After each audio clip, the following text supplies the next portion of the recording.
श्री राम दोस्तों, करवा चौथ की बहुत बहुत बधाई हो आप सभी को। तो आज हम करवा चौथ व्रत कथा कहेंगे। आप किसी से कथा सुन भी सकते हैं और कथा आप कह भी सकते हैं। तो चलिए करवा चौथ व्रत कथा शुरुआत करते हैं। एक ब्राह्मण के 7 पुत्र थे और वीरावती नाम की इकलौती पुत्री थी। 7 भाइयों की अकेली बहन होने के कारण वीरावती सभी भाइयों की लाडली थी। उसे सभी भाई जान से बढ़कर प्रेम करते थे।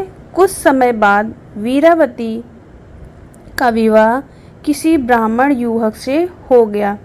विवाह के बाद वीरावती मायके आई और फिर उसने अपनी भाभियों के साथ करवा चौथ का व्रत रखा।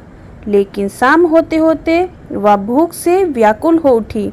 सभी भाई खाना खाने बैठे और अपनी बहन से भी खाने का आग्रह करने लगे।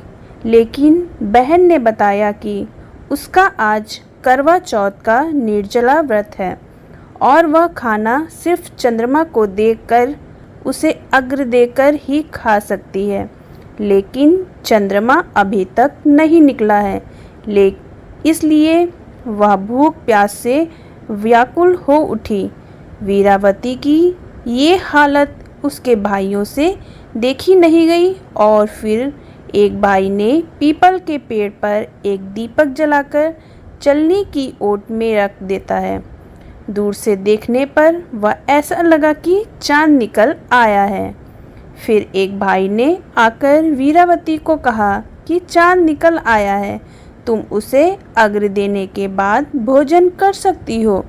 बहन खुशी के मारे सीढ़ियों पर चढ़कर चांद को देखा और उसे अर्घ्य देकर खाने बैठ गई।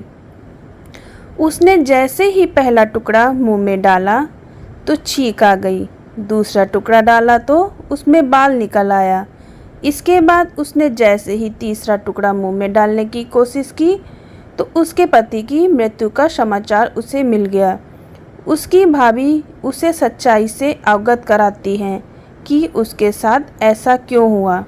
करवा चौथ का व्रत गलत तरीके से टूटने के कारण देवता उससे नाराज हो गए।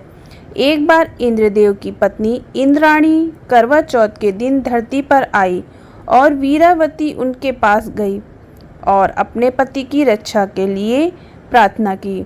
देवी इंद्राणी ने वीरावती को पूरी श्रद्धा और विधि विधान से करवा चौथ का व्रत करने के लिए कहा। इस बार वीरावती पूरी श्रद्धा से करवा चौथ का व्रत रखा। उसकी श्रद्धा और भक्ति देखकर भगवान प्रसन्न हो गए और उन्होंने वीरावती सदा सुहागन का आशीर्वाद देते हुए उसके पति को जीवित कर दिया। इसके बाद से महिलाओं का करवा चौथ व्रत का अटूट विश्वास होने लगा। बोलो करवा चौथ माई की जय हो।